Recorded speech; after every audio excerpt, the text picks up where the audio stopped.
The man staggered across the surface of Mars, clutching desperately at the arm of his spacesuit as air seeped out through a tiny, almost invisible tear. Far behind him, dust erupted from the planet's surface as his hunters, blind and ancient, pounded against red rock and sand in their pursuit of him. He thought of all those he had loved on Earth, of his crewmates, of mankind's folly in thinking they could defeat the things that had risen from beneath Mars's surface to meet the first wave of colonists.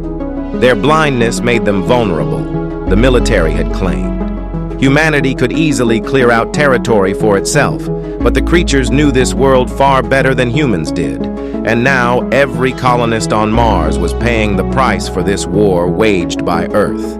He tripped on a rock and fell. Cursing, he rolled onto his back, still clutching at the tiny tear with one hand and running the other all across the suit.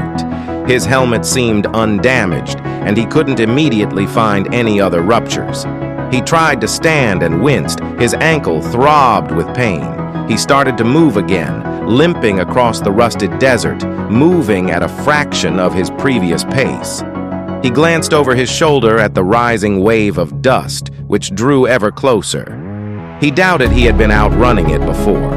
He certainly wasn't now. He stopped and gazed up at the sky. He couldn't see it now, in broad daylight, but Earth was up there somewhere. He wondered if the military commanders there would realize their mistake, or if they would simply send more troops, more people to die in this useless struggle against an indomitable enemy. He was lightheaded now. He didn't have much oxygen left. He realized he had taken his hand off the tear, but he couldn't bring himself to care much. He sat on a rock and watched as the wave of dust approached him. The red desert spun before his eyes. He almost thought he could hear the shrieks of his pursuers, although he knew that shouldn't be possible. He closed his eyes and leaned back. By the time the hunters arrived, he was lost to the world. He didn't even feel their claws tearing into him or their teeth ripping him asunder.